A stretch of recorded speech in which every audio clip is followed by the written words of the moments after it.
Good morning, one and all. How the devil are you doing this fine day?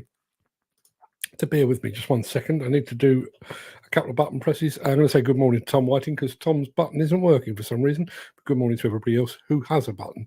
How are we all this fine day? Well, it turns out that our worst fears over HS2 have been realised. Prime Minister Rishi Sunak pulled the plug yesterday while trying to convince us all that this was a good thing.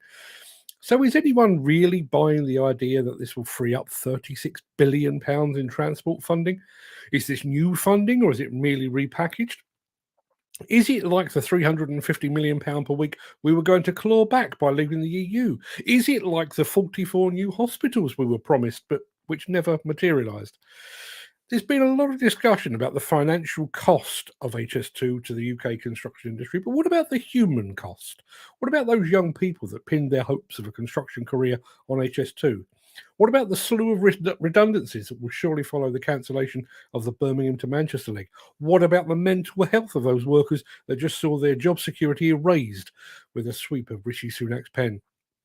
Now, I know that some right-leaning newspapers have this morning tried to sell the decision as Sunak being bold and able to make tough decisions, but those decisions seem to have been made in complete isolation from the needs of those in the north, the nation, and certainly those in construction. Industry confidence is fragile at the best of times, and to me, it seems like Rishi Sunak just shattered any remaining positivity. Now, you can, of course, have your say on today's show in the usual way. Just type away in the chat. You're more than welcome to do so. However, I have now programmed a button that will allow you to leave us a voicemail message. I'm just going to post that now. There you are. Leave us a message. We may or may not use your voicemail message. Basically, without boring you with the details, it will record your voicemail message as an MP3, which I can then repurpose to put on the show. So if you've got something you'd like to say about Rishi Sunak, about the industry's mental health, the industry's economic state, if you'd like to share your hopes, fears, concerns and aspirations, just do so. Feel free. If you'd like to say that I look a pillock in this hat and glasses, you can do that as well. I'll be more than happy to play it. Speakpipe.com/demolition news. You can find the link over in the chat. So yes, without further ado, let me roll the intro. Post the question of the day, which, as always, apparently seems to come from Gary Muirhead almost every day now. And we're going to get this show on the road. So here's the intro.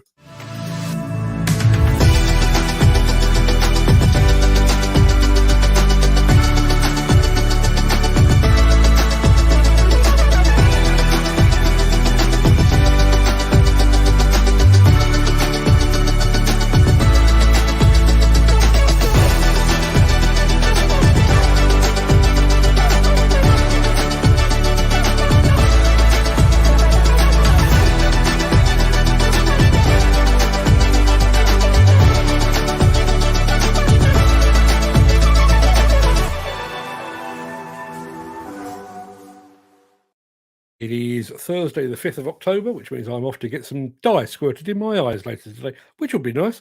Welcome to the oasis of calm in the midst of an industry in turmoil.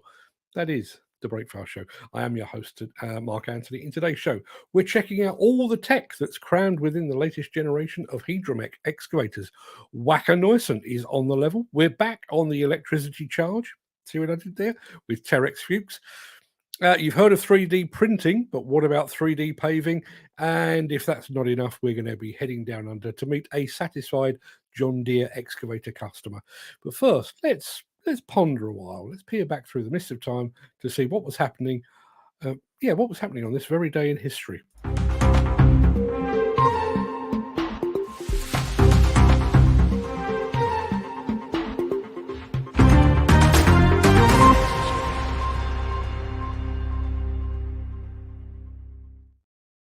On this day in 1916, a young Adolf Hitler was wounded in the left thigh by an exploding bomb during the Battle of the Somme.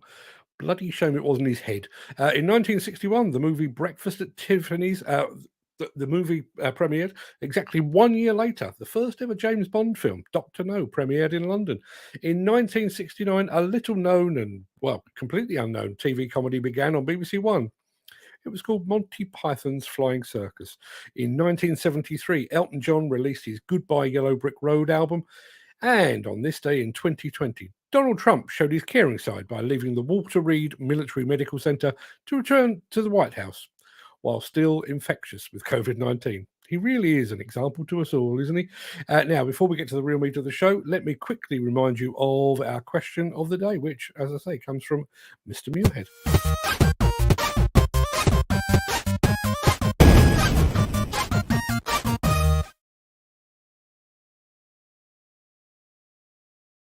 Yeah, that's the question of the day. What would be the worst place you could run into a work colleague? Now, bearing in mind just how antisocial I am, my answer would be pretty much anywhere, to be perfectly honest with you. But I think on holiday would be worse. There you are, you've got your feet up, you're doing your best not to think about work, and up strolls a colleague to remind you of what you're going back to. Let me know, where would you least like to bump into I guess if you bumped into a colleague in a gay bar, maybe that wouldn't go down particularly well on the Monday morning. But, where would you least like to bump into a work colleague? Let us know in the chat. We'll come back to that after the show. Now, let's get the show properly on the road, shall we?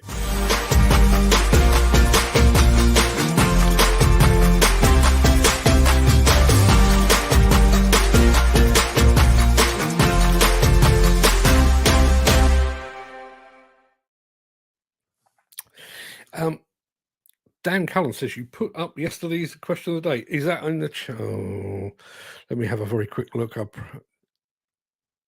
I did. I apologise. I have to change it in two places. I only did it in one. But the real question of the day is, where would you least like to bump into a work colleague? My apologies. I can only apologise. I am but a frail human. Now, it's been a little while since we last enjoyed a bit of Turkish delight. In fact, I don't remember featuring the Hidromek brand on this show since probably Balmer last year. Well, it's time to put that right. The company has a new film that highlights all the tech that is crammed into its latest generation of hydraulic excavators. And we have that film for you right now.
Yeah, I have to say, I'm very quietly a big fan of the Hidromek brand. Still say the company's Opera cab is one of the best I've seen, which, funnily enough, is something that, no, that's not the one. Gary Muirhead actually said, I love the concept cab that Hidromek had brought out. Fantastic looking. Yeah, that was on display at Bauma 2022. Very smart it was too. I did have a very quick sit in there. Not particularly good for filming because I had the sunshine in my eyes, so I can't show you that. But if you go and have a look for the Opera cab over on YouTube, you'll be very impressed. Andy Darvell, morning Andy, says, where are Hidromek from? They're actually from Turkey. I've never actually seen one with my own eyes. They look fantastic though. Great paint scheme, which is a point that Gary also made. They do look really smart in black and white. The black and white is fantastic, and just that little hint of red. Very, very smart indeed. Dan Cullen says, great music in the video. They're now in the grader market too, and they're also in the compaction market as well. Peter McKenna says, all these sensors are fine on large job sites, but when you're on a house build, you have no choice but to be in close quarters with other work colleagues. All very true. He also says, you'll never eradicate stupid people. This is very true too. Let's have a look. Andy Dovell, there's a few companies in Scotland running them, and they're at the majority of plant shows. They are indeed. I'm just trying to remember where. I know Peter Haddock and Nick Drew went to visit a Hidromek machine. May have been a backhoe loader, maybe a year ago. If you have a look on the Content with Media or the Diggerman blog YouTube channel, I'm sure you'll find it there. And there is Peter McKenna confirming. Hidromek are Turkish. They are indeed. They are from Ankara. They are indeed. Also, obviously, there is the big crossover between Turkey and Germany. You go to Germany, you see quite a few Hidromek machines over there. So my question for that, you've seen the machines in action. They all look very, very smart. Would you like to swap your current mount for a Hidromek machine? Let us know in the chat. While you're doing that, I'll do this. If you are enjoying this episode, please consider supporting the show. You can leave us a tip at buymeacoffee.com/demolition news. Now, as you know, I was over in Bavaria a week or two ago to check out all the latest kit from the fine folks at Wacker Neuson. I got to see the new dual view dumper, a new electric excavator, and a new electric wheel telehandler as well, all of which were mighty impressive. And we will be bringing those to you in the not too distant future. But to my mind, the thing that best demonstrates Wacker Neuson's unique approach is its self-leveling excavator system. Take a look at this.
Yeah, I've certainly seen similar systems deployed in the forestry sector. And as Andy Darvell says, that's smart. I've seen combine harvesters that can do that. About time plant caught up. I'm sure somebody told me that there was a case machine back in the day that could do a similar self-leveling trick. But what do you think? Self-leveling excavators, hot or not? And I know we've already had a hot on the Hidromek, but I'll try to sort all of those out. You will recall that I mentioned the fact that Peter Haddock and Nick Drew were out taking a Hidromek machine for a spin. Couldn't remember where it was. Turns out it was in Cornwall, which kind of makes sense because that's more or less where Nick Drew is. And it looks like Mr. Hatcher was in attendance as well. I drove a few with Nick Drew last Christmas down in Cornwall. Fantastic stuff. Dan Cullen, going back to the Hidromek, if I got a week on one, I'd consider it to put it through its paces. If they stand up to a JCB, Cat, Doosan, Devon, and Lugong, be interesting. Peter McKenna says Dan Cullen would love a Hidromek machine. They have smart valves that gives as much flow pressure as you would need for any given job. Automatically switch from tool to tool and bucket to bucket, and the machine senses the change and sorts everything out for you.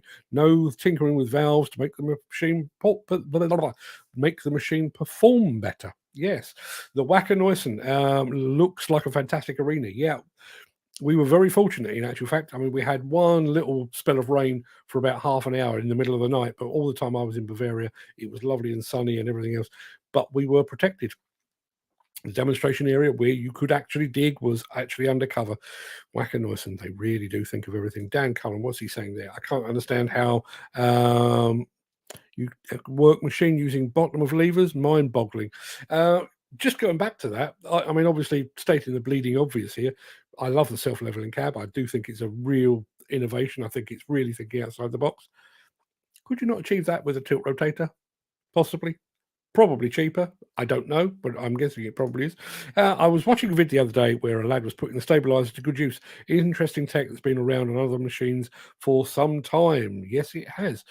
Ken Hatcher says the self-leveling excavator is hot. I agree, Ken, 100%. And our friend Mick Saunders, whose dog has hopefully stopped farting by now, has just joined us. Morning, Mick. If you were here yesterday, that will make sense. If not, it will make no sense whatsoever. And I'm not even going to explain it. Now, Peter McKenna said, going back to this question of levers, I work machines with my hands on the bottom of the levers as well. I know Dan Cullen is very much a fingertips man. Some people are like that, and I've seen, it was a Chinese machine, I wish I could remember what it was, where the joysticks actually came in sideways, so you operate like that. That must take some getting used to. Just going back to the film that we showed you with Combi Lift yesterday, they have some lift trucks that are all-wheel steer, and you have double joysticks, but you can do your directions like this, but you can also twist, and you can do diagonals by twisting, and you could, if you know what you're doing, you can actually get it to do a circle. Boggled my mind, I have to say. Now, shall we have a little bit of this?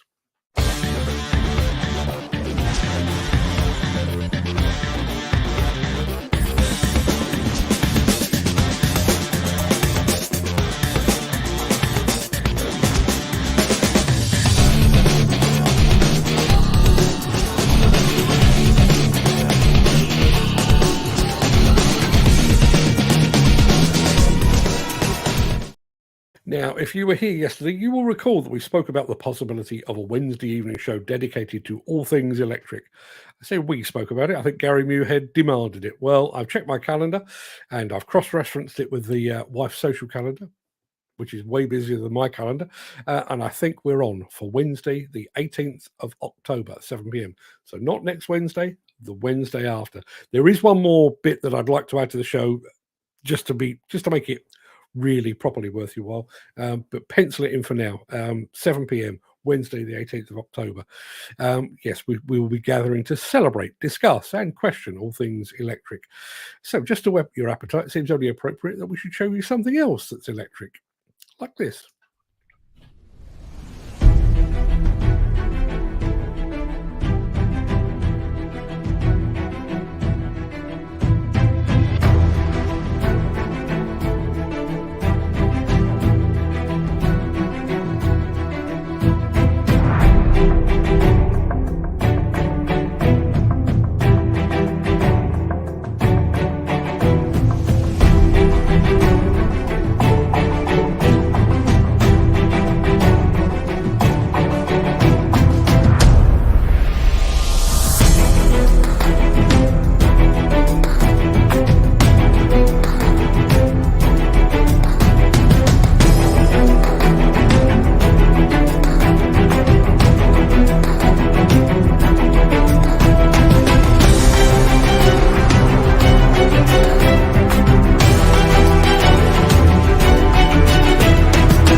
Yeah, as I said, pencil 7 p.m. on Wednesday, the 18th of October, into your diary for our all-electric show.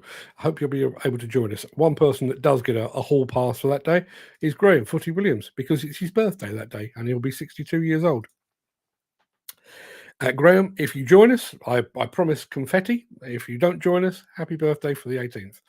I'll try to remember to say that a little bit closer to the date. Just speaking of all things electric, we do have a dedicated electric equipment website. You can find a link in the chat. Let's have a look. Go back to Fuchs. Remember Hidromek Equipment UK, where were the Fuchs UK dealer? Yeah. Bit of a checkered history. I mean this in a positive way. Bit of a checkered history. Obviously, Fuchs is now part of the mighty Terex Corporation, isn't it? First materials handler I drove was a Fuchs. They are better than Liebherr in my eyes, says Peter McKenna. That's a bold statement and no mistake. Are there any goodies to win on the night? Possibly. Or do I get a special prize? Possibly. I don't know. I wish you could see my office. Because of the travel, and I've just come back and dumped bags and stuff. My office is a sty. So I'll have a sort through, see what I've got. And I do promise we have got the Wacker Neuson goodies coming up in the not too distant future. Let's have a look. Chris Ford just joined us. Having a dose of good old country air, he says. We're cleaning a slurry pit. Lovely. With an old VC15. The controls are totally arse about face, but at least they're servo. Oh, and the 1980s radio doesn't work either. You don't need a 1980s radio. You can listen to my dulcet tones. I'm not sure that's a good thing or not. Let's have a look. What does this one say? I didn't get a special prize for my birthday. Why should you be different, says Peter McKenna. Lots of things for Dan to win. Yeah, Dan does seem to win just about everything, doesn't he? So, yes, 7 p.m., 18th of October. Be there or be square, as they say. Now, some of this. Since the finance bill came into effect in April, the construction industry has seen a surge of fuel thefts.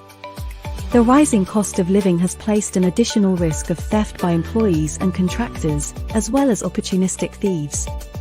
By using diesel dye and placing warnings of its use, you are sending a clear message that this is your fuel.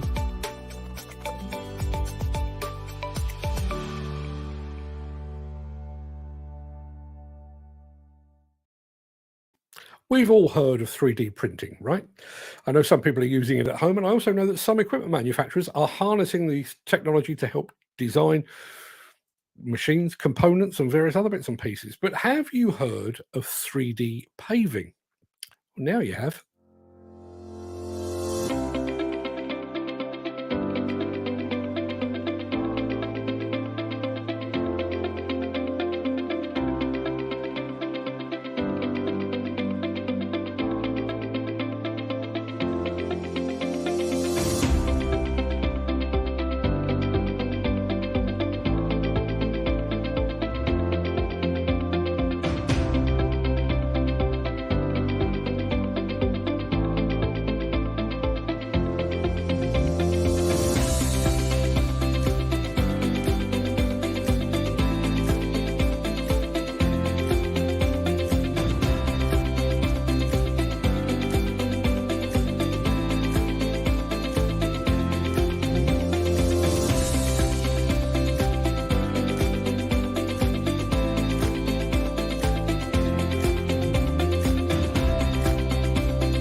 Just imagine the productivity and precision you could achieve by automating the paving of a road.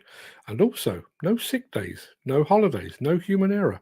It's pretty scary, right? Now, somebody has, I did see it. Who was it said this? I mentioned 3D printing, and Peter McKenna said, Australia built a 3D printed houses. Funny you should mention Australia, because we're headed there in just a second, right after this. If you would like to buy a limited edition Break Fast show sticker, head on over to buymeacoffee.com/demolition news/extras. And for our final film, as I've just said, we are travelling all the way to Australia to meet a company that, like the rest of us, loves its John Deere equipment. So let's say good day to Starbuck Excavation.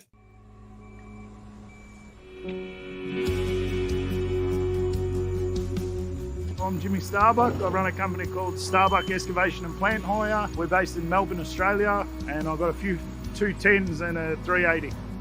I run an excavation company, but we mainly do bulk excavation and some government infrastructure works. We run over 100 pieces of equipment per day, including the trucks, and have an office of 15 people. We have all sorts of different trucks, all sorts of different machines. I have a few friends that are in America that own some JDs over there, and they've always seemed to be incredibly happy with them, and especially with the service from RDO as well over there. And so when RDO moved over here and introduced the range of the JDs, I was actually incredibly interested to jump on board and have a look and see how they would go. When we got the first demo on board, we were mainly seeing about a couple of things: touch and feel for the machine and production values, how well it dug and how quickly it could move dirt. It's almost like you can build your own machine. So we need them to be strong, we need them to have great power, great breakout force, and then without some of the sensors and the tier 4 final issues that you run into with other machines, that we're able to get back to just a strong, robust machine that's able to reach some really high production numbers. A lot of these new machines, you run into the problems of there are so many buttons in them. So these are simple, and I don't say that in any way insulting. Everything has its own button and everything is there for a reason and set out in the proper way with good comfort. Hydraulics are smooth, fast and powerful. They're great looking tractors, and feel they're strong and they can load trucks as quick as anything else can. RDO's everywhere. They've been the Vermeer dealer for a while. They've been the John Deere tractor dealer for a long time. And also, like I said, in the construction and civil space, I heard about them from my friends in America. I don't think that RDO would have made it to be the #1 dealership or one of the biggest dealerships in the world if you didn't have good customer service. Genuinely, overall, I've had a great experience with RDO and JD so far, and I hope that it continues how it started, because if it does, the whole fleet will be RDO and JD.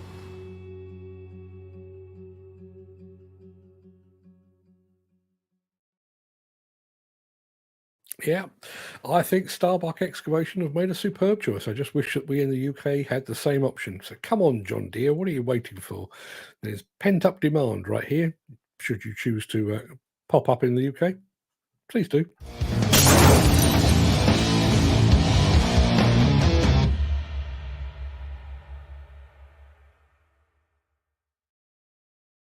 Partly because I'm lazy and partly because I don't particularly like people, I am an advocate for online shopping.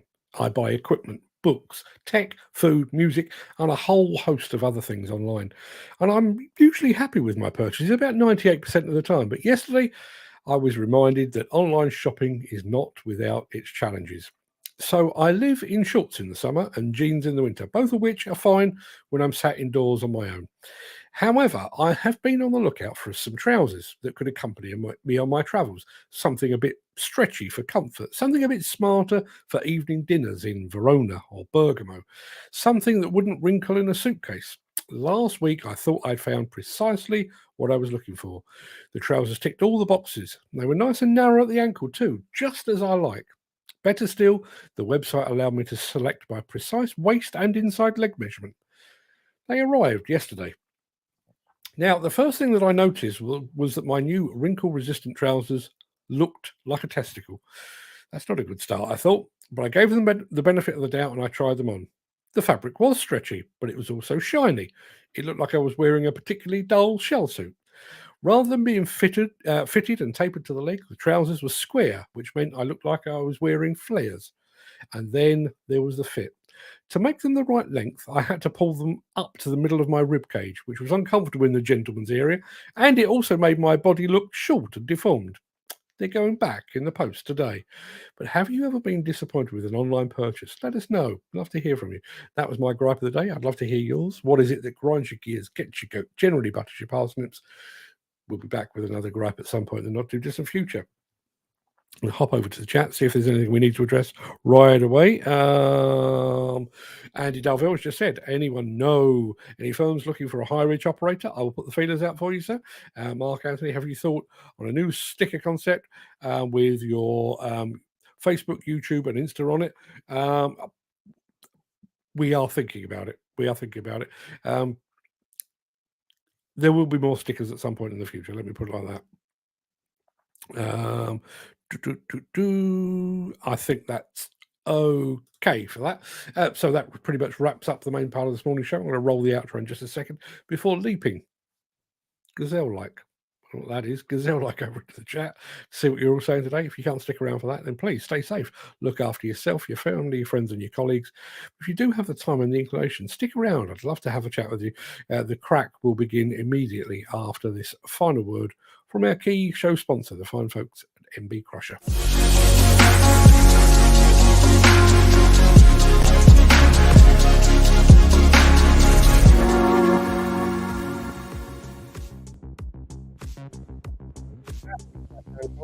Text me, Andy Darvell. He obviously has his WhatsApp groups. I don't know if he's got somebody there that is looking for a high reach operator, but well worth having a chat. Now, for some reason, I should be hearing music now, and I can't. Why can I not?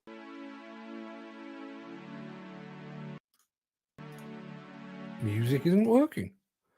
Well, that's very strange. Don't know what that's all about. Okay, well, we'll just have to manage without. I'm going to go back to the very beginning of the chat. Who was our first this morning? Andy Darvell himself, actually. Morning, Andy. Thank you very much indeed for joining us. Peter McKenna was next off the mark. How are you doing, Peter? Thank you for being here. Ken Hatcher, who has black suns in Wales. Or is that the 20 mile an hour sign that they're now using in Wales? I don't know. Let's have a look. Gary Muirhead, our resident quizmaster, is here as well. Good morning, guys. Hope everyone is well. Yeah, firing on all cylinders this morning. Sounds really weird, this bit without the music. I can only apologise for that. Tom Whiting is back with us again, joining us over on YouTube. YouTube is going very well at the moment, but nowhere near as well as the Diggers and Dozers channel that my son runs. One of his videos has picked him up, I think, 5,000 subscribers in the last couple of days. So he's up to the 120,000 plus mark. Annoying swine that he is. Peter McKenna says it all. The government are squarely against the working class people, and they have now shown the country their true colours. Yeah. Now, I am going to write something about this, but the two things kind of coincided in my head. I saw a thing on LinkedIn this morning talking about the fact that in Australia, a building inspectorate has been prosecuted for failing to provide a safe working environment for one of its staff, and a building inspector, who subsequently killed himself. I wonder if we're going to get that here. I wonder if we're going to get that here, where somebody is ultimately, a company is prosecuted because they didn't provide a sufficiently safe working space, working environment for somebody in their care. Obviously, we have duty of care when it comes to physical well-being and accidents and what have you, but suicide as well. Wouldn't that change the landscape somewhat? And I don't want to bang the drum and jump on the bandwagon, but we are fast approaching Mental Health Awareness Week. I'm not entirely sure when it is. I can't remember. But yeah, you imagine all those people that thought they'd joined the construction industry, or were already involved in the HS2 project and thought they probably had job security for another decade or so, and then as of yesterday afternoon, they don't. How does that leave them mental health wise? Obviously, job security is a key thing. How are they going to make ends meet? Are we going to have an influx of redundancies? If we do have a surge in redundancies as a result of HS2, that will mean that jobs will be more scarce. There'll be more competition for jobs. What does that do to the mental health of those within the industry? Did anybody bother to ask that question before they pulled the plug on HS2? My guess is probably not, because, as Peter McKenna says, the government is squarely against the working class. Glenn Johnston's with us this morning. Glenn, thank you very much indeed for joining us. Hope you're fit and well, my friend. Here was the question of the day. That's not the question of the day. That was yesterday's. I posted the wrong one. There's Graham Footy Williams. There's Dan Cullen. There's Mark Whiting. Let's have a look. I think we are going to get to the proper question of the day.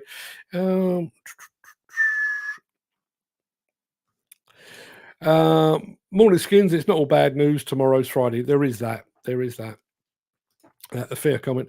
I work when I need to. Any job's a bonus, but when I was full time, I went where the money was, as long as there was good work-life balance. That's actually answering yesterday's question of the day. I do apologise for that. 1936. Again, this wasn't picked up, and this is worth mentioning, I think. It was the start of the Jarrow March. Around 200 unemployed shipyard workers from Jarrow in northeast England began walking to London to protest about the lack of jobs. Could we see a repeat of that from the HS2? Could anybody in this day and age actually be bothered to walk from Manchester to London to complain about the lack of jobs? The protesters arrived on the 31st of October.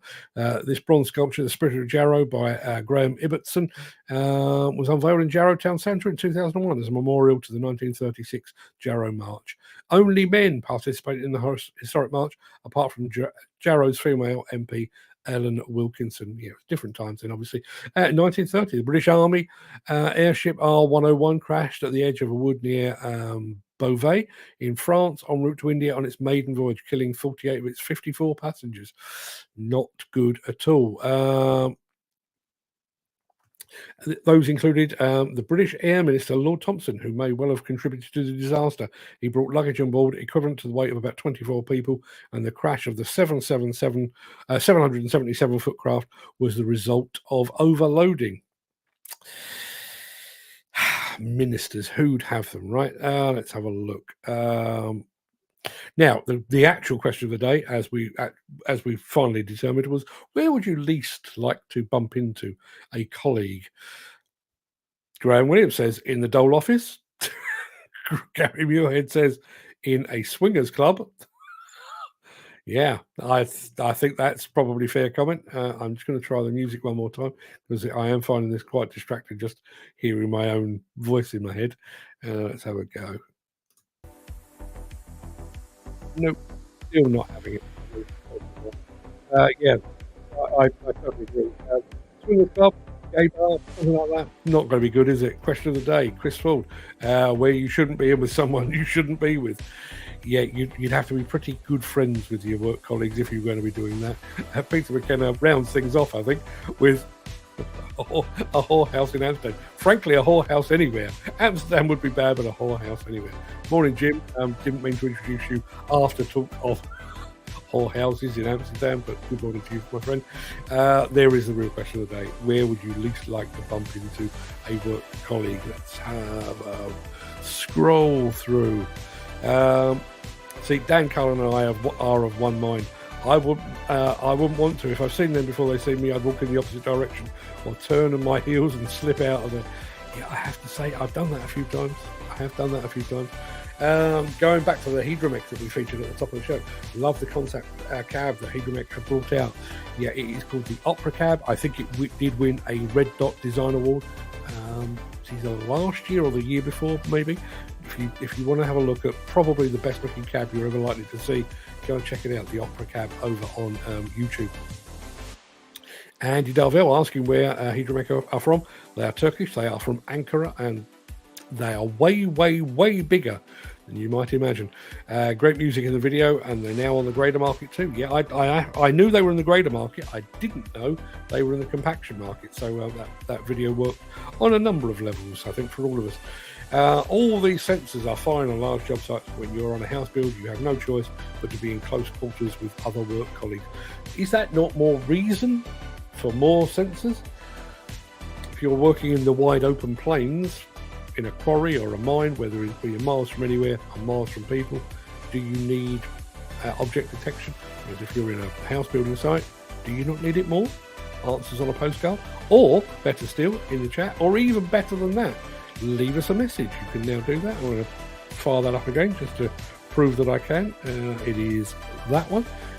Leave us an audio message. It will arrive with me as an MP3. So if it's appropriate, if it's clean, if it's funny or entertaining or informative, we may feature it on a show in the future. Leave us a message. Speakpipe.com/demolition news. Those machines really do look smart in black and white. The funny thing is, I often laugh at my wife and at women in general who seem to choose cars according to colour. What car have you got? Yeah, I'm not entirely sure, but it's a lovely shade of red. And yet, when it comes to plant, I'm a big fan of white, big fan of black. Not so much of a fan of yellow. Far too common. Used to like the Pocolane red, if anyone remembers that, but I do like the white and I do like the black. I kind of like my equipment in Real Madrid colours, if that means anything to anybody. And you will never eradicate stupid people. You can eradicate stupid people by switching off. And I'll be gone. It really is as simple as that, but you're right, you can't. Andy Darvell, there's a few companies in Scotland running them, and they're at the majority of plants. That's Hidromek, and as we discovered from our friend Ken Hatch out there, is also a company down in Cornwall that's running one or more, or selling one or more. Can't remember which one it is, but go and check. Go and have a look at Concept with Media or Diggerman blog over on YouTube. You will find it all over there. Gary Muirhead says, the Hidromek machines are hot. Peter McKenna, would you swap your current ride for a Hidromek? He would. Tristan Mays, the Lord of all things crane related, says, Guten Morgen, Mark. Don't know if that means he's in German or whether he's just hit the wrong button. But Guten Morgen to you as well, Tristan. Hope you're fitting well, my friend. I've already mentioned it, but I'm going to mention it again. His latest film with the fine folks at Leap Air. Go check it out. Well worth it. I drove a few with Nick Drew at Xmas last Christmas. In Cornwall. Remind me, Ken, if you're still here, was that with a dealer or was that with a customer? I can't remember. That's smart. We're going back to the self-leveling. Vertical digging system, I think, is what Wacker Neuson call it. VDS for short. So there's a hydraulic under the, kind of between the cab and the slew ring. Sits the machine up. And it really does. I mean, I don't know quite how many degrees that is. 15, maybe 20 degrees. But certainly enough to make sure that you are operating flat. Now, obviously, for the purposes of that video, we filmed that at extreme angles. But even if you are sat slightly askew, just not quite flat, in the past you'd have had to have leveled the area or whatever it might be. With this, just pitch the cab over. Beautiful. If I got a week on one, I'd consider it, put it through its paces. This is a Hidromek. See if it stands up against JCB, Cat, Doosan, De Vellon and Lugong. Be interesting. I can tell you, I've had like a 5-minute spin in a Hidromek. They do stand up to all of those. They really do. Go and check it out. Dan Cullen, we've covered that one. And again, I think this is an aside, really, but we've talked about this in the past at the height of COVID. What was the future of construction equipment exhibitions? And we've had certainly Baumers and Plant Workses and Hillheads where we've had certain stayaways. Obviously, when you go back to Baumer last year, no Case, no JCB, no Volvo. Caterpillar were there, but only through their dealer. And a lot of these companies, including Wacker Neuson, have invested an awful lot of money in making their own facility perfect for inviting guests over. The Wacker Neuson event that I attended, there was probably 300 or 400 people there that day, but they were doing that over a period of a couple of weeks. So they had people coming in. We were there. We had a couple of Brits, but there was an awful lot of Italians there and some Germans as well. So they had people coming in from Finland and Denmark and Norway and so on down the line. Volvo done the same with their Volvo days up at Eskilstuna in Sweden. JCB obviously have their open days up at their headquarters and at their quarry as well. And I think they've spent a lot of money in making sure that they can show off their machines undiluted. So it's not customers looking at their machine, drinking a cup of coffee and then popping next door to go and see a rival machine. They are exposed purely to Volvo or Wacker Neuson or JCB or whoever it might be. And again, going back to Wacker Neuson, they've got a fantastic facility there, fantastic factory, all high-tech as you would expect, but they've actually got that demonstration arena where you can dig, where you can drive, plenty of space there. Absolutely fantastic. If you ever get a chance, that was in I can't remember the exact name, Reichterstoffen, I think it was called, but it's in Bavaria. They've obviously got a facility over in Linz in Austria. If ever you get an invite to go to Reichterstoffen, take them up on it. It's a fantastic facility, food's fantastic, the people are even better, and you can say hello to them. For me. I can't understand how anyone could work a machine using bottom of the levers. mind-boggling. And isn't that the same as driving, though? And I know I was taught to drive at 10 to 2. I tend to drive one-handed with my hand slotted into the bottom of the steering wheel now. Anybody else? And I've got a steering wheel with divides on it. And if I've got my arm at the right angle, particularly on a motorway, I can drive arm rested, locked onto the steering wheel. I'm sure that's exactly the same in plant operation. I was watching a vid the other day where a lad was putting the stabilizer to good use. Interesting tech, been around on other machines for some time. When we mentioned it over on Instagram, or my son Fred mentioned it over on Instagram, somebody said that Case had this like 20, 30 years ago. I have no recollection of that. I mean, I hats off. Case are a very, very innovative company, been around for years. I'm not disputing the fact that they had it, but I have no recollection of it. If anybody else remembers that, please let us know. Ken Hatcher says the Wacker Neuson VDS system, vertical digging system, is hot. I 100% agree. Nick Saunders had just joined us. Obviously, this was a while ago. And I did ask about the condition of Mick Saunders' dog's bowels. Yes, thanks. A large punani on his walk at 5 a.m. I don't know how we get to these things. I really don't. Combi-Lift have a dial pad on some of their machines. I didn't see it, but I'm sure they do. But as I say, that twisty, I'm sure once you're used to it, it's fantastic. But I saw a guy in a lift truck who did a twisty thing and basically did a perfect circle in a warehouse. Absolutely fantastic control.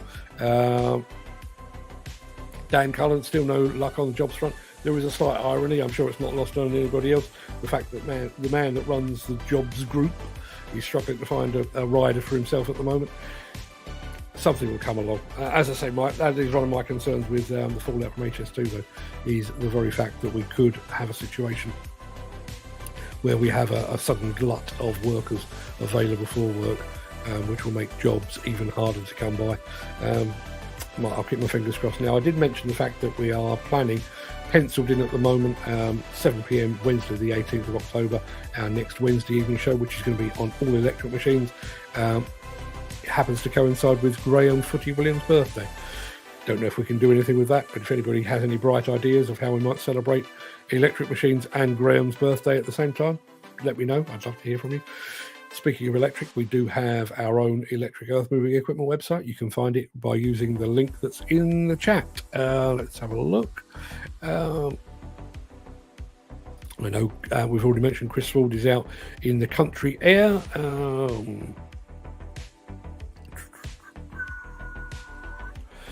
Just rattling through trying to find the ones that we haven't already covered. Peter McKenna, first materials handler I drove was a Fuchs. Better than a Liebherr in my eyes. That's a bold statement. I have never driven a materials handler in my life, so I'm going to take your word for it. But beating Liebherr at anything, I think, is quite an achievement. Do we have any goodies up to win on the night, or do I get a special prize? As I say, I've got to go and I have a yearly eye test because I have type 2 diabetes, and one of the checks for that is on my eyes. I'm going to have dye squirted in my eyes, which will basically render me partially blind for a couple of hours this afternoon. So between now and then, my plan is to tidy this office up and to put all in one place all of the goodies that we have left outstanding, have a bit of a reshuffle. There may well be a table here in the future with some stuff stacked on it, just to keep things moving and to keep things tidy as well, so look out for that. So yes, if I do discover anything, we will probably have some prizes up for grabs on the 18th of October. I didn't get a special prize for my birthday. Why should you be any different? It's a fair comment. Yeah, I do think we maybe should have some Breakfast Show birthday cards, maybe. Just means I'd have to remember to send them then, doesn't it? Graham Williams, my thoughts entirely. Don't ask, don't get. That's my philosophy. My philosophy too.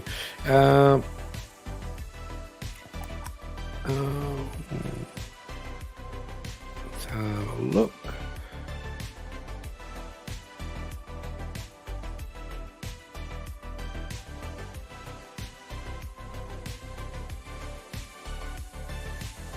Now, in the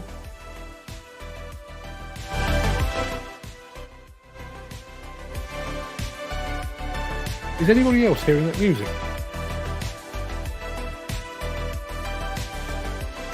No, it's not coming through the speaker, is it?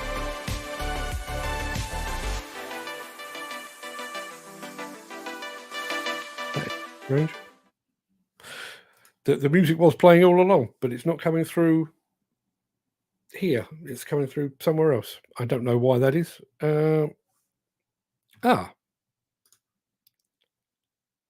You can hear the music. That's very weird. Okay, well, in that case, I'll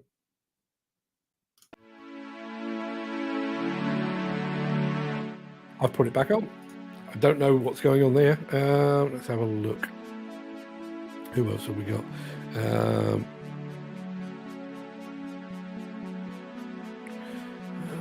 Blimey. Blimey, O'Reilly. There's loads of comments here that I haven't covered. Peter McKenna. I can hear music. Yeah. LinkedIn. Just had a brain fart, so I've jumped onto YouTube. LinkedIn does that quite regularly, I'm afraid. Dan Cullen says, just been asked to operate a 2-ton excavator, start tomorrow on a breaker, but need a safety critical, which I have. Well done, Fred, says Dan Cullen. Thank you very much indeed. I'll pass that on. Andy Darvell.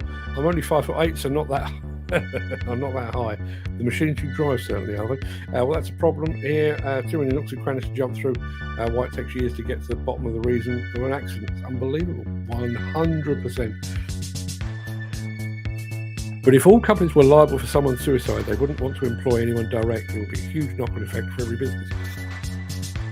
I get where you're coming from, but even if you were taking in agency workers and they weren't directly employed, you would still have a duty of care, would you not? You certainly have a duty of care for their physical well-being. Why not their well-being in terms of their mental health as well? Peter McKenna says the music is there. It must be, I can only assume.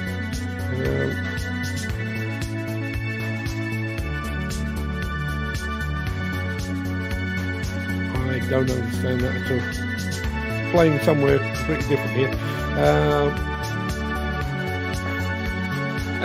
Where wouldn't you like to meet your colleagues? In the boss's office when you've just grasped all of the being circles? Yeah, that would be pretty uncomfortable.